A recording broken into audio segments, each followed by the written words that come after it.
उस जमाने के अरबों ने पहले कभी न देखा था। घोड़े, सिपाही, हथियार और सबसे बढ़कर हाथी, जिन्हें देखकर अरबों के दिल दहल गए। ये बात है उस वक्त की जब अरब का रेगिस्तान खामोश था, रेत के टीले गवाह थे और हवा जैसे किसी बड़ी आफत का इंतजार कर रही थी। ये बात है उस घमंड की जो खुद को अल्लाह से ज्यादा ताकतवर समझ बैठा था। अरब की सरजमीन जहालत में डूबी हुई थी, मगर बैतुल्लाह की हुर्मत दिलों में जिंदा थी।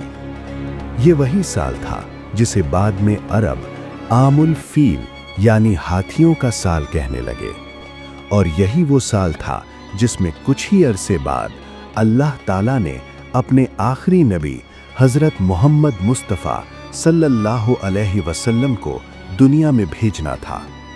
यूं ये वाक़या सिर्फ काबा की हिफाजत नहीं था, बल्कि आने वाले नूर नबूवत का एक वाज़ेह ऐलान भी था।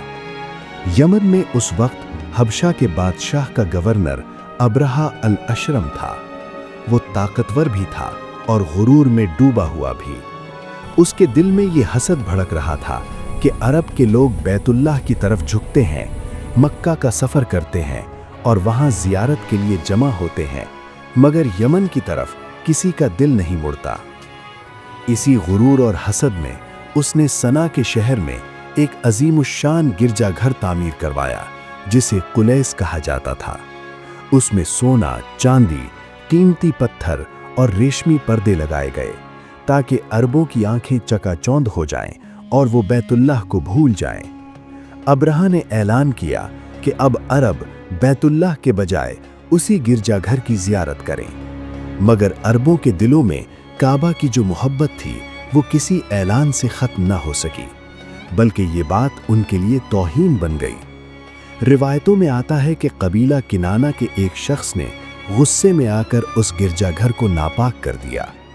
जब ये खबर अब्रहा तक पहुंची तो उसका गुरूर आग बन गया और उसने सख्त कसम खाई कि वो मक्का जाकर काबा को गिरा देगा, ताकि अरब हमेशा के लिए उस घर की तरफ रुख करना छोड़ दें। अब्रहा ने एक अजीम लश्कर तैयार किया, ऐसा लश्कर जो उस जमाने के अरबों ने पहले कभी न देखा था। घोड़े, सिपाही, हथियार और सबसे बढ़कर हाथी, जिन्हें देखकर अरबों के दिल दहल गए। उन हाथियों में सबसे बड़ा और ताकतवर हाथी महमूद कहलाता था। ये लश्कर यमन से रवाना हुआ और रास्ते में जो कबीला उसके सामने आया वो शिकस्त खाता चला गया, यहाँ तक कि कोई भी उसके सामने ठहर न सका। जब ये लश्कर मक्का के करीब पहुंचा तो शहर में खौफ फैल गया। अब्दुल मुतलिब, जो कुरैश के सरदार और निहायत बावकार बुजुर्ग थे, उन्होंने मक्का वालों को जमा किया और कहा कि इस लश्कर का मुकाबला इंसानों के बस में नहीं है, इसलिए तुम सब अपने बाल बच्चों के साथ पहाड़ों में पनाह ले लो और अल्लाह पर भरोसा रखो। चुनाचे मक्का के लोग अपने घरों को छोड़कर पहाड़ों की तरफ निकल गए। इसी दौरान अब्रहा के सिपाहियों ने अब्दुल मुतलिब के ऊंट छीन लिए। अब्दुल मुतलिब अब्रहा के पास गए। जब वो उसके दरबार में दाखिल हुए तो अब्रहा उनके रौब और वकार से मुतासिर हुआ। अब्रहा ने कहा कि मैं समझा था तुम अपने घर काबा के बारे में बात करोगे, मगर तुम अपने ऊंटों का मुतालबा कर रहे हो। इस पर अब्दुल मुतलिब ने वो तारीखी जुमला कहा कि मैं ऊंटों का मालिक हूं, इसलिए उनका मुतालबा कर रहा हूं, और उस घर का मालिक अल्लाह है, वो खुद उसकी हिफाजत करेगा। अब्रहा ने ऊंट वापस कर दिए और काबा पर हमले का हुक्म दे दिया। अब्दुल मुतलिब वहां से निकलकर बैतुल्लाह के पास आए, काबा के दरवाजे का हल्का पकड़ा और अल्लाह के हुजूर दुआ की कि ये तेरा घर है, तू ही इसकी हिफाजत फरमा। दुआ के बाद वो भी पहाड़ों की तरफ चले गए। जब लश्कर आगे बढ़ा और हाथी महमूद को काबा की तरफ मोड़ा गया तो वो अचानक जमीन पर बैठ गया। उसे मारा गया, डांटा गया, जबरदस्ती उठाने की कोशिश की गई, मगर वो एक कदम भी आगे न बढ़ा। जब उसे किसी और सिमत मोड़ा जाता तो वो चल पड़ता, मगर बैतुल्लाह की तरफ उसके कदम रुक जाते। उसी लम्हे आसमान पर एक अजीब मंजर जाहिर हुआ। परिंदों के झुंड नमूदार हुए, जिन्हें कुरान ने अबाबील कहा है। हर परिंदे की चोंच में एक पत्थर था और दोनों पंजों में एक एक पत्थर। ये पत्थर पकी हुई मिट्टी के थे, मगर अल्लाह के हुक्म से मौत बन चुके थे।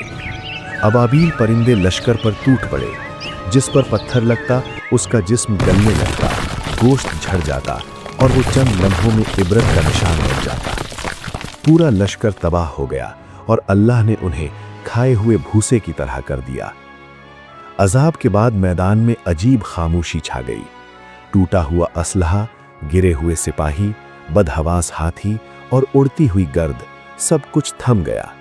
अबरहा जख्मी हालत में भागा, मगर यमन पहुंचने से पहले ही उसका जिस्म गल सड़कर टुकड़े टुकड़े हो गया। आखिरकार मक्का में काबा अपनी जगह कायम रहा, महफूज और सलामत, और अल्लाह ताला ने दुनिया को दिखा दिया कि जिस घर का मालिक वो खुद हो, उस तक न हाथी पहुंच सकते हैं, न लश्कर, न गुरूर। ये वाकया सिर्फ माजी की कहानी नहीं, बल्कि हर ज़माने के इंसान के लिए पैगाम है कि ताकत अल्लाह की है और हिफाजत उसी के हाथ में है।